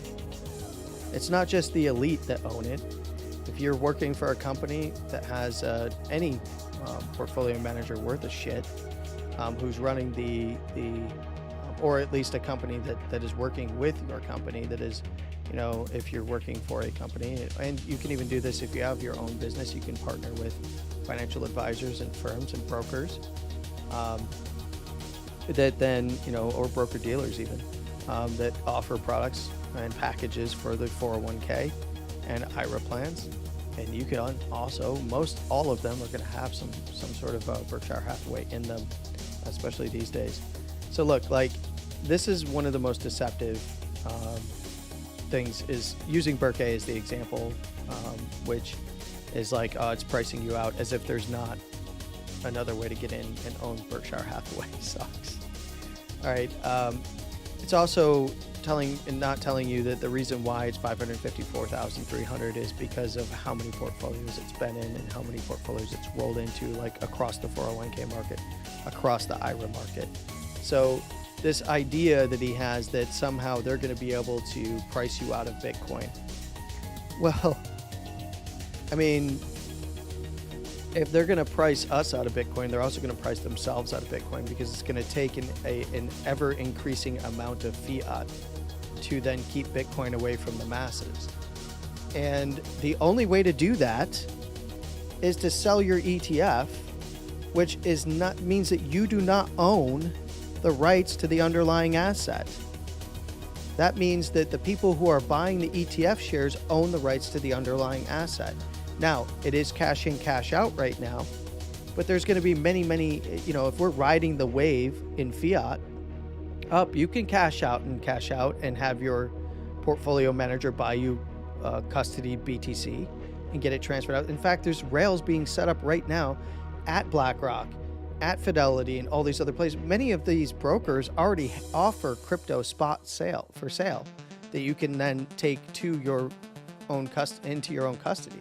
But there's going to be transparent ways where if you want to trade out any fiat directly to, you sell, your Bitcoin ETF shares, you sell them, and then you want to go into custodied spot holdings, there's going to be a million different ways to do it. It's just a matter of what is the tax expediency of that path, right? How tax optimized is that path, as we go back to the 30-second chart here on Bitcoin. And that's where, guys like Velez here they're either being purposely deceptive or they really do not have a clue. And I'm leaning towards both. And because he doesn't have a clue, he's being purposely deceptive about how these things actually work. And that's where I do think, referring back to some of the stuff that I looked at earlier, in particular with my comments to, I'm losing my train of thought here, with my reply to, I'll get there. I replied to a few different people, but it wasn't about the ETFs. I'm more looking at Bruce Fenton. So my reply to Bruce was very much because, we know what's going on in the back end. There's going to be ways to redeem. There's also, everyone's being trained, right? So to James, we're already being trained on these things, at least their products. They're getting guys out there to train on the products. Like, this is only going to become more ubiquitous, and there's going to be a lot of innovation in products around Bitcoin. So this is like the next step, and these are things that we will talk about as they begin to happen. But I can tell you right now, most of the people in the crypto market have no freaking clue what they're talking about. There's also another gentleman that has no clue what he was talking about, and I believe that, I don't know if I replied to him, but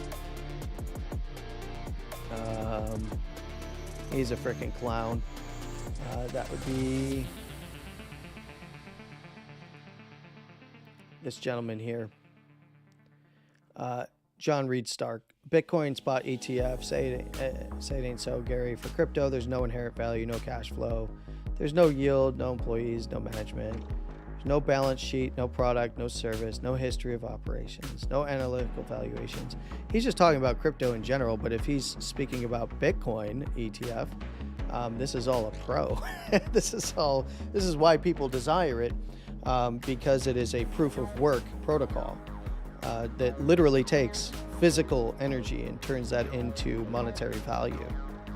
So, I mean, he's wrong right off the bat. There is an entire ecosystem built up around Bitcoin that makes it go. So he's wrong. And he's a clown for putting it this way.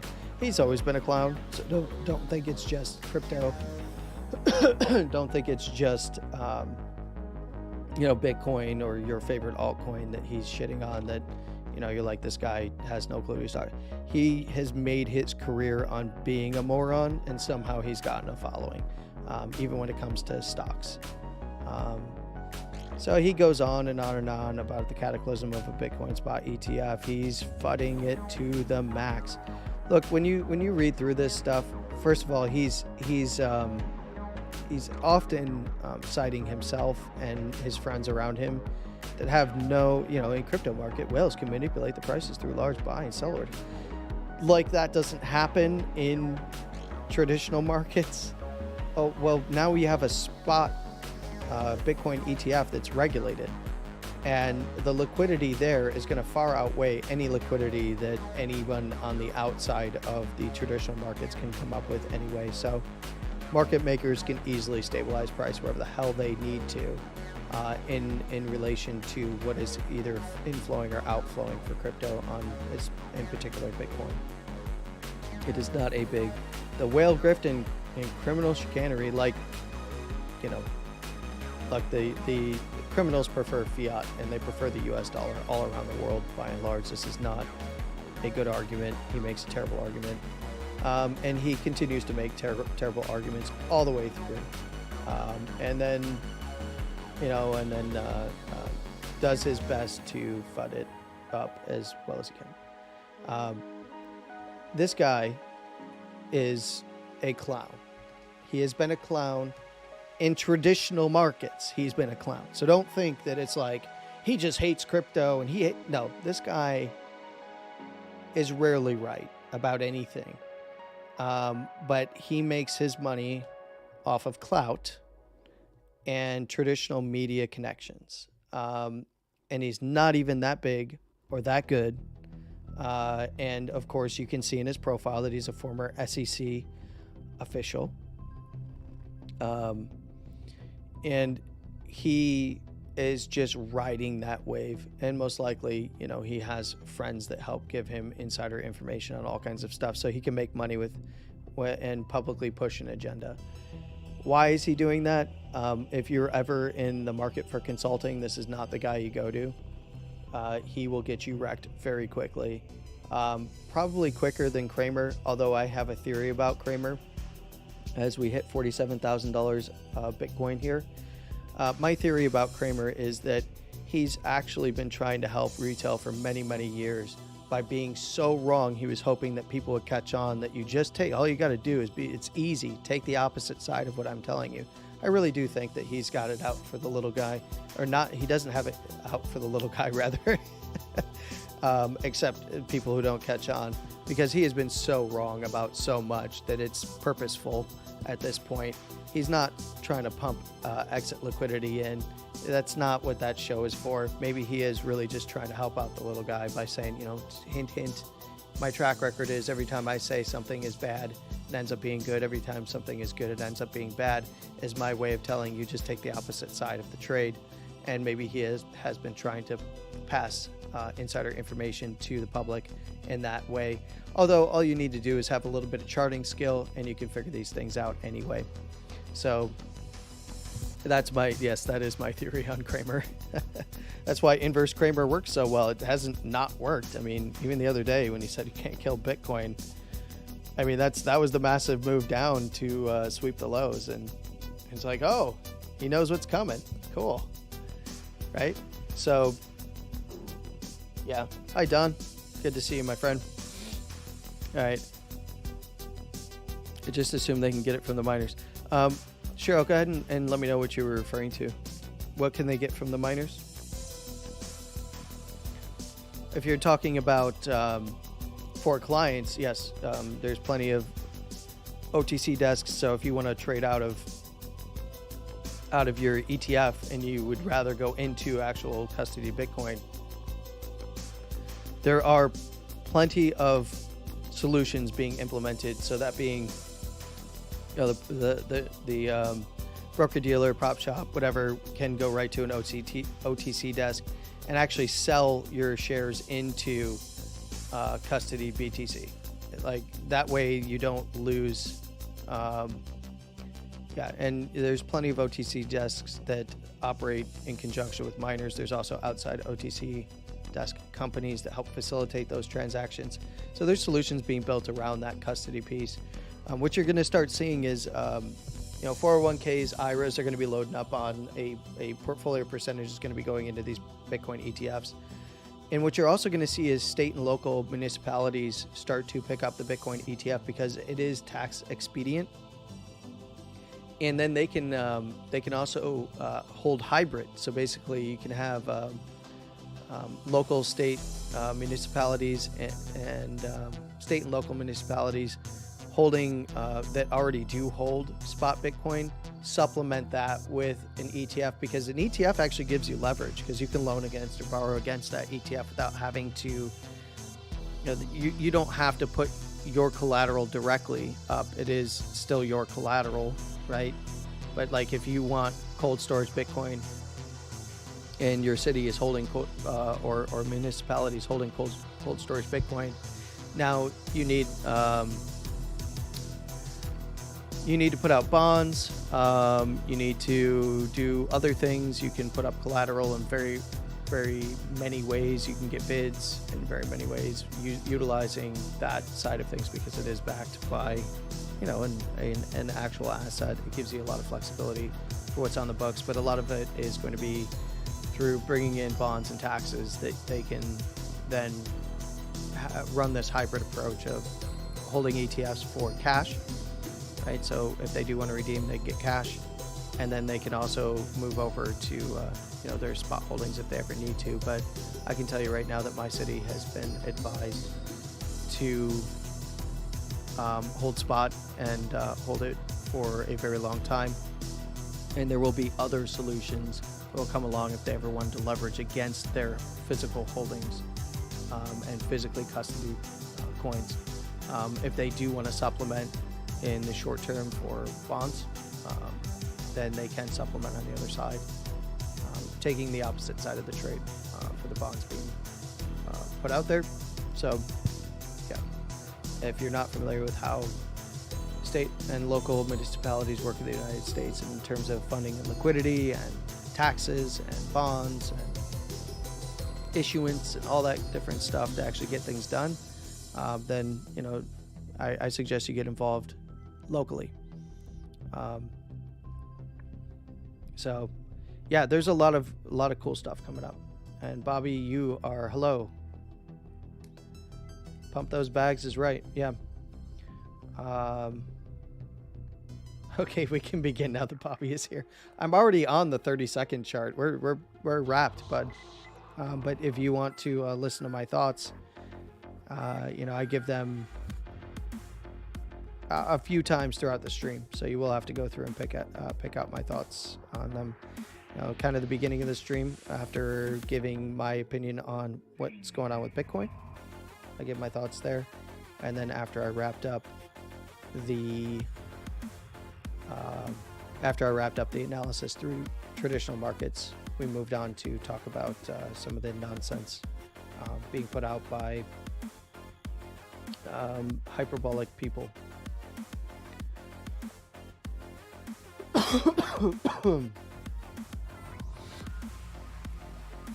Yeah, you joined. It just seems I joined at just the right time, degen time, or exactly the right time. Yeah, basically.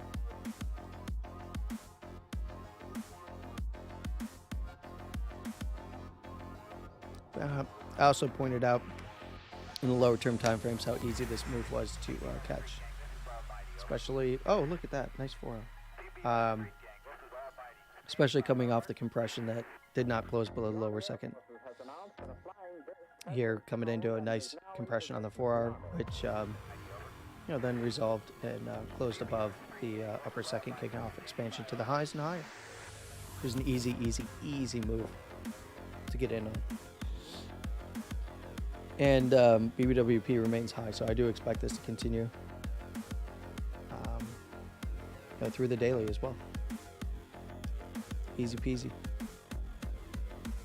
For those that don't, seen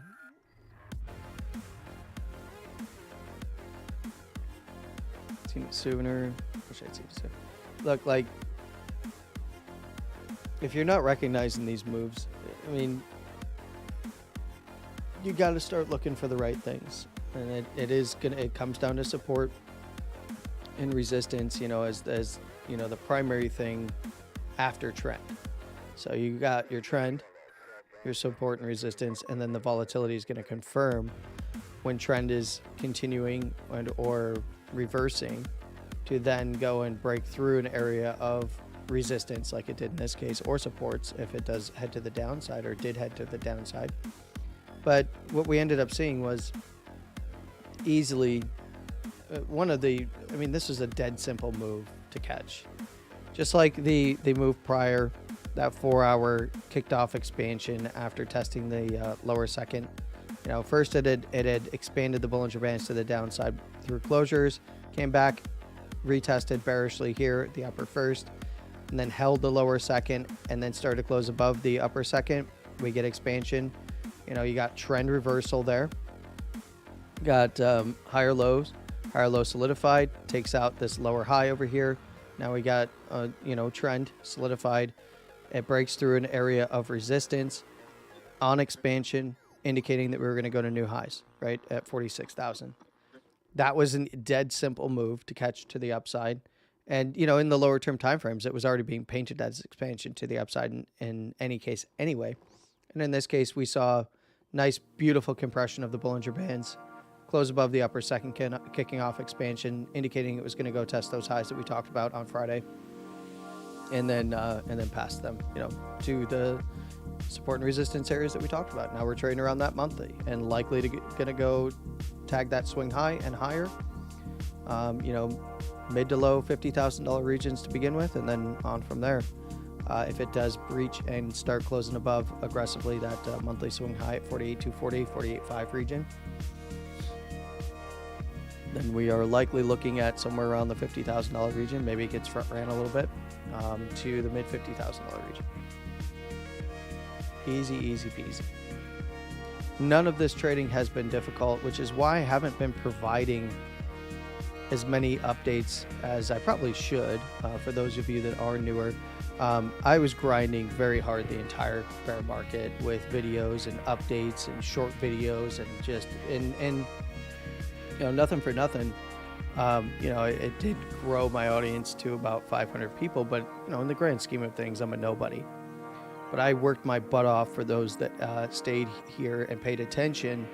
I put in all that work during the bear cycle so that we can kind of chill and talk about things during the bull cycle. And we are starting, I already told you that monthly that closed above the upper second, expansion on the monthly is kicked off. So things are going. Big pullbacks likely to get picked up. Big crashes likely to get picked up very easily. We've got all the pieces in place. And for trend, momentum, volatility, everything's there. So, this is going to go. Over time, it's going to test the all-time high and higher. That's what's going to happen. That's happened in every asset and indice that is closed above the upper second standard deviation. Now, of course, it does have to break through local resistance after doing so. If there is local resistance, well, it's already above the close open, so the next area to go is the high. If you've breached a close open in the lower term time frames, you're looking for the high to get tested. That's at 48,240. Next set of highs is at $50,000, 50,500 or so, and then above there, mid $50,000 region. Well, in this case, mid to low $50,000 region.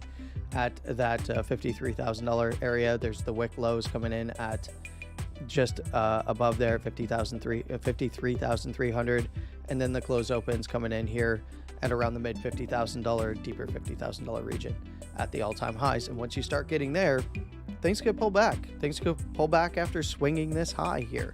We've seen this every transitional period in the markets, including my favorite one to look back to that we did have to, I had to correct myself on because I lost track of the fact that it happened in 2014 to 2016, and it's just repeated every time in Bitcoin. And for those that did not see this before, there was a lower high that set off the bear market. Why? Because it changed trend, right? So we had a nice uptrend in 2013 into 2014.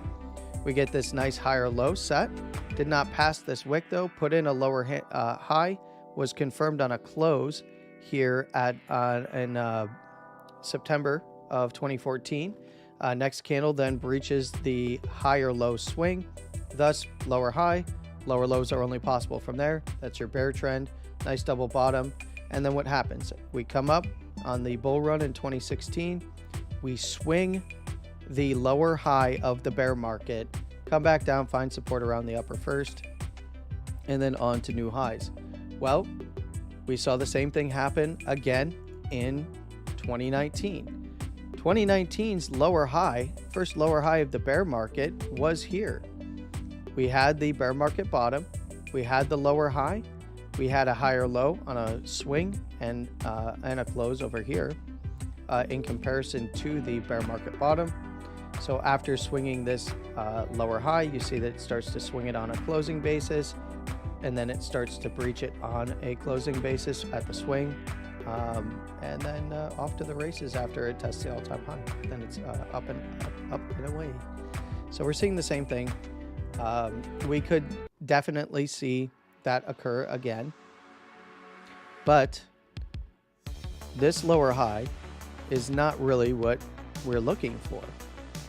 This lower high that was set on a close, not a swing, was set on a close, has been breached. So the next lower high that you look for is this guy, breaching that. We already are in an uptrend, so breaching this guy here then gives us the all-time highs and higher.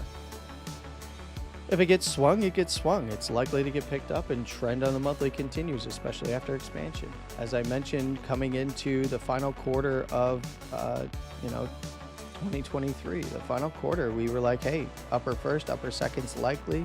We're already in, got a major low after major low. Thus, this major low right here in October, when that was set, solidifies the prior major low as the macro low of this particular cycle.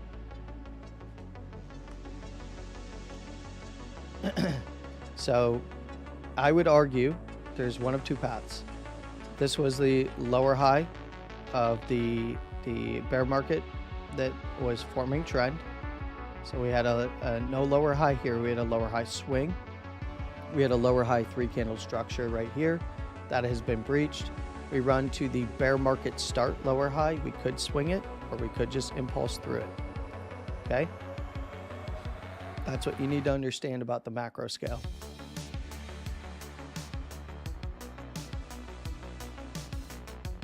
These things are not hard. Oftentimes our bias gets in the way.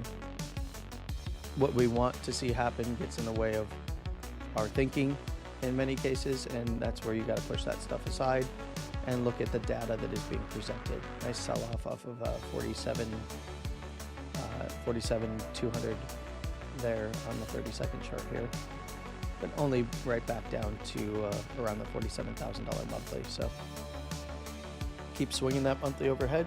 Hold the 45.5 to 45,000 area. Looks good. Up and to the right is the goal.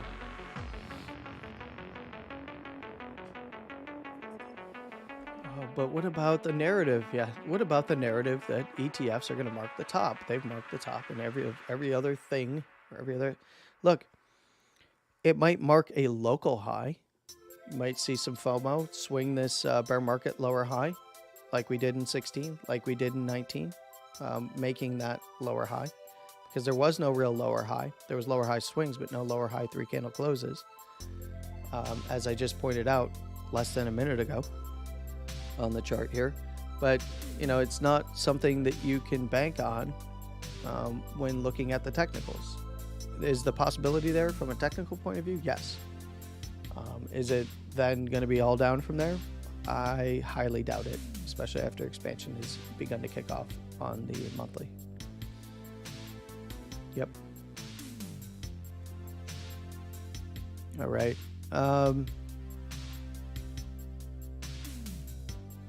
Bobby says, yep, bingo, the 2016 And I would argue the 2019 into 2020 is the same thing as 2016.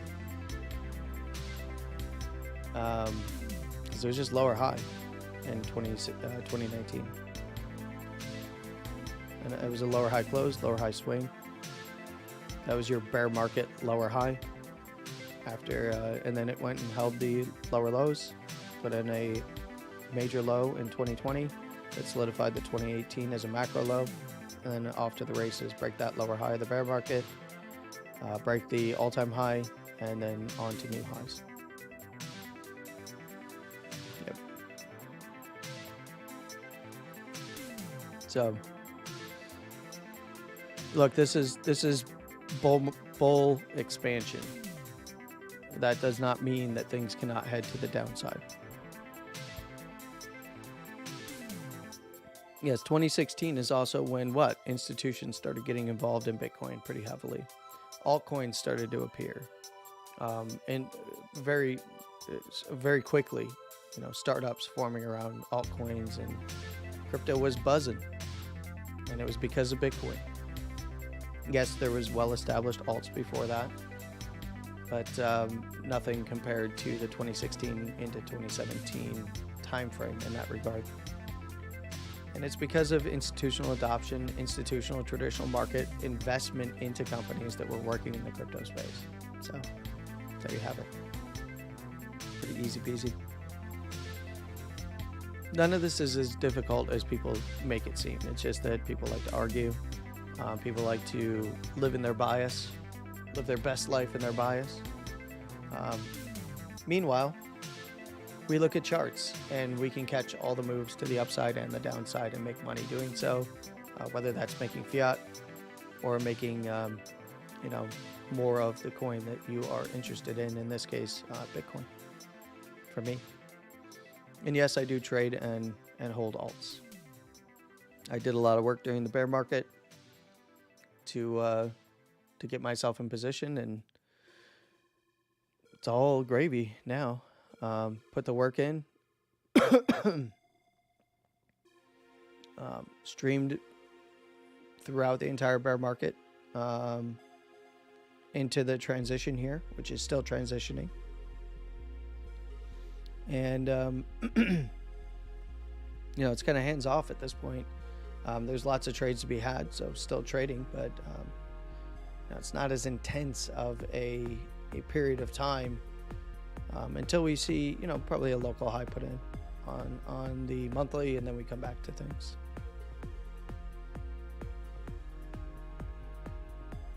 Beautiful move up today, though, to overhead resistance here. Bulls do want to see a close above the wick high over here at 46K in the upper second to continue expansion, but as long as it is closing above the upper first, expansion remains more likely to the upside to keep testing the now current high and higher. We do see the upper first dropped and we see the basis dropped, then it's right back into these weeklies. Then we're looking to the lower first, weekly, lower second. Love it.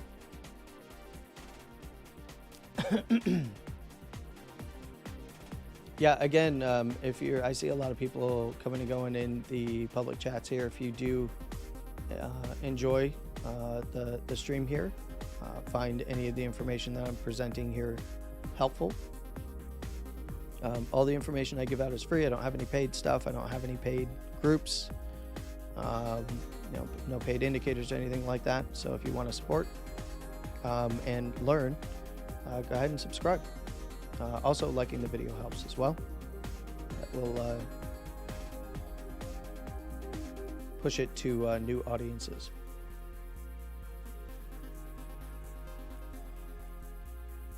So yes, John Reed Stark is a fool. Mr. Velez here, Oliver Velez, is a fool as well, and a deceptive one at that, with his Berkshire A. Reed there, failing to tell anyone about Berkshire B. I just shill Bitcoin. Yeah. I do shill Bitcoin. I believe in Bitcoin. The cough wasn't to negate what I just said. But yes, Bitcoin is the way in my opinion. But I do hold alts and plenty of them. I also trade a lot of them. Nice move up and stuff like algo, but that's off a low, so keep everything in context. Same with ETH. It's only coming off its range low, and yes, it held the lows. So just be aware of the context, though. Bitcoin's the first mover. Bitcoin dominance is also moving up. I believe it's still moving up today. Yep. About ready to hit that upper second standard deviation. Let's go to a chart that I have actually put some support and resistance on here. So let's go ahead and go to BTCD real quick. You can see that we have taken out the lower high here on Bitcoin dominance. Thus, there is a trend break on a close. And, you know, wherever it pulls back from, you're looking for higher lows. If it does close above the upper second, I would be looking somewhere around 55 to 55.5 high here. As long as it's closing above 53.5, we're looking for continued moves to test this high and higher. Next big area overhead would be around 58 to 60%. But you know, from here after trend break, we're looking for higher lows and a new uptrend to form. That's the first thing that you look for. Of course, it could just be a deviation and then take out the lows here, 50.65% by the lower second here, or 51% to that 50.65%. But that's not the first thing you look for. When you get a trend break, first thing you're looking for is for it to attempt to make a higher low whenever it does put in its high. So be aware of that. And right now there's no high, so we need to make sure that I need to make sure that you understand that there is no high yet. But once there is a high put in on Bitcoin dominance, then the bias is you're looking out for higher lows. Somewhere around that upper first to basis band, and that's coming in at 53.45, or likely after today 53.5 or 6, and then the basis down there at 52.5. That's going to be the big areas to watch to the downside whenever you do see a high put in on Bitcoin dominance. But you know, looks good. The other big thing to pay attention to is ETH BTC is starting to head back towards its range lows and test. This is to be expected when you are looking at Bitcoin being the first mover, breaking out of the range highs that it's currently set in its current accumulation. So that's what you want to see too. You don't want to see alts moving before Bitcoin. It's likely that the move will not be as sustained. In this case, you know, we will likely see a rotation when Bitcoin eventually does put in a daily high and or even lower term time frame rotations. But it's still likely to be an upside move in a higher low fashion on Bitcoin dominance. So I would be keenly aware of that headed forward. You know, I also want to point out that total 2 is something to pay attention to. So if we look at the daily here, total 2 is coming off the lows. So, you know, the highs are all the way up here at around 830 billion.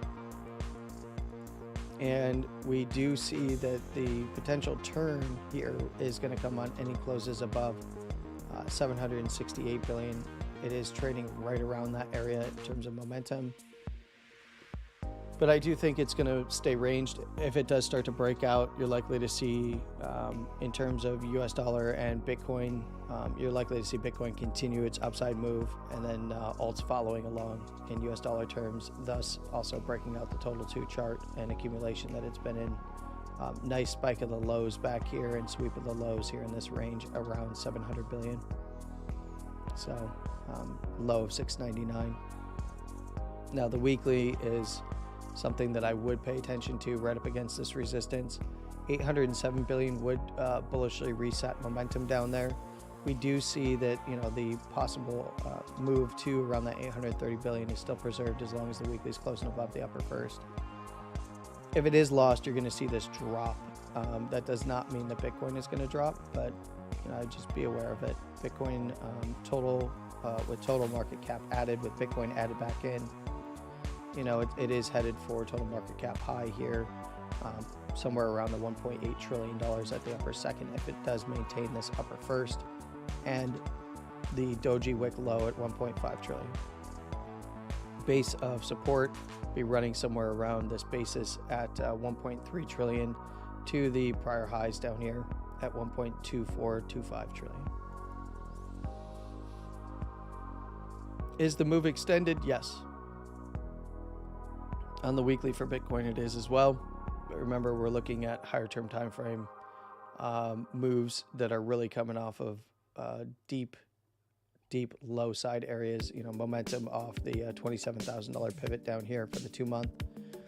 That's likely going to, you know, lead to the quarterly, which is already turned up on any closes above 26K.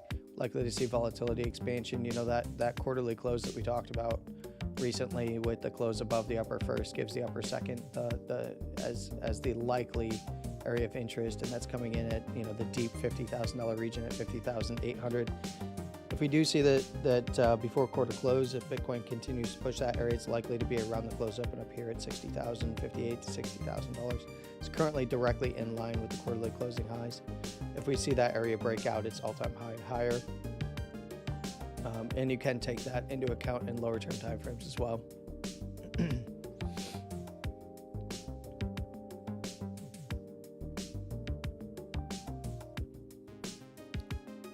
Yes, there is a weekly engulfing on Bitcoin dominance as well.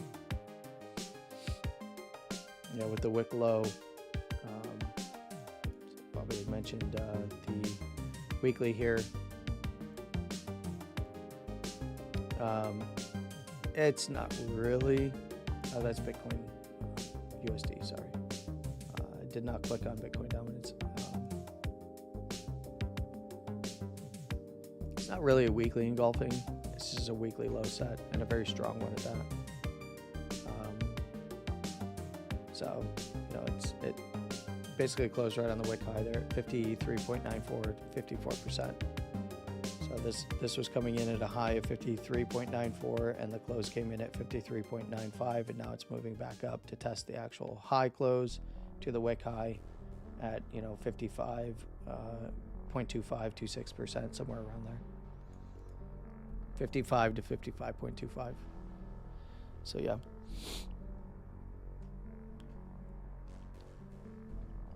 Ivan, I have no idea.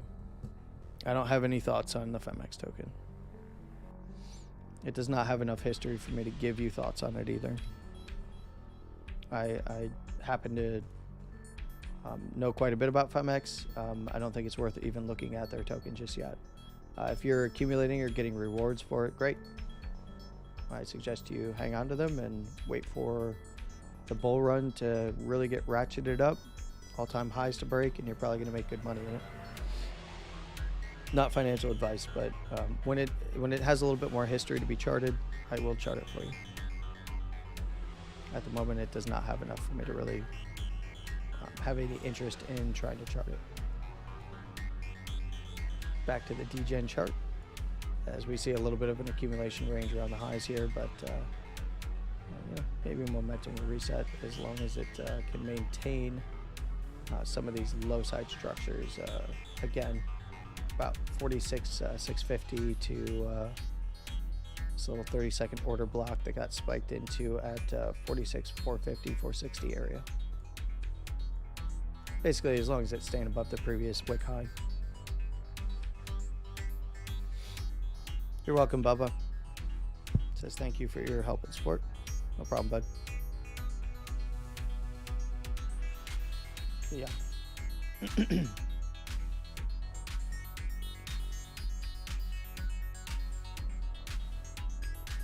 Now you are correct that the Bitcoin weekly did engulf like the candles that were close on the lows, but it didn't swing the low and then engulf everything down there. But it is a very strong, beautiful looking Bitcoin dominance candle.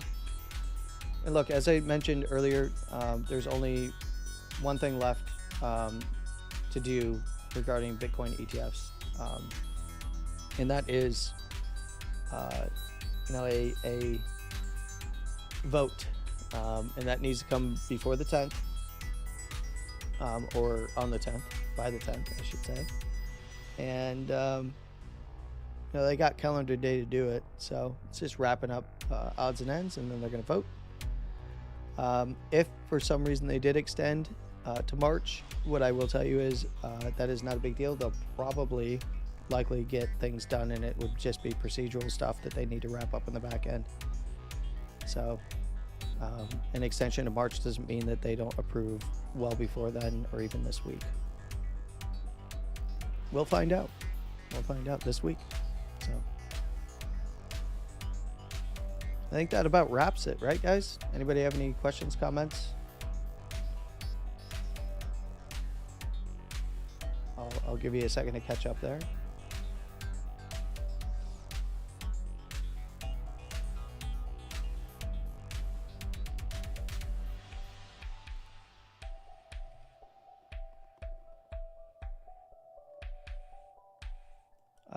I've decided against starting a Discord because of scammers. So we're going to keep it all public. If you want to chat, you can chat here. If you want to share your thoughts with me, at me on x.com. Yeah, the main reason that, just so you guys know, one of the things that's going on Discord that you should be aware of is the images and GIF attachments that can be uploaded can be seeded with wallet drainers still, and Discord has been trying to battle through this. They are aware of this, but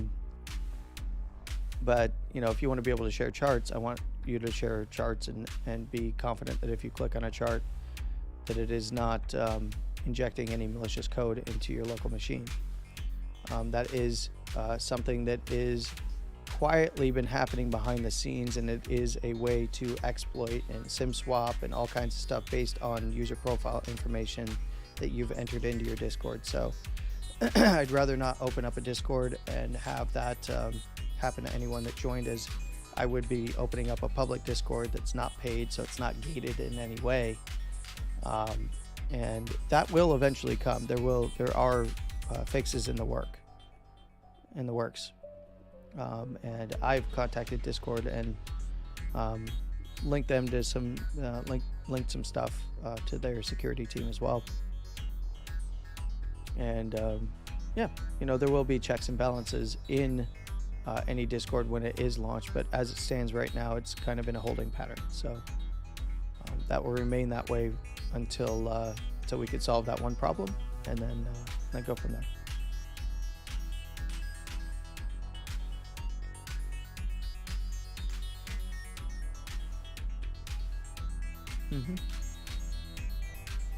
Yeah, but for right now, if you want to chat with me, best way to do it outside of live streams is to at me on x.com. Not direct message me. That is not the best way to get a hold of me. If you want my opinion on something, you at me, and we can strike up a conversation via posts.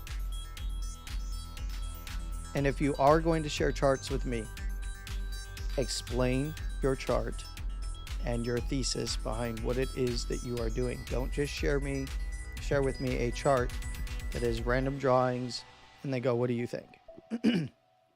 You have to explain what it is that you're looking for and why. Why is it that you're showing me this chart? What is the purpose of this chart? What is it that you're charting? What is your thesis based on what you are charting? If you're looking for my opinion on it.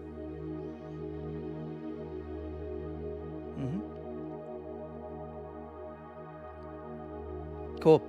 All right, guys and gals, I want to thank you all for hanging out with me today. I do apologize. I did not have a staring at charts.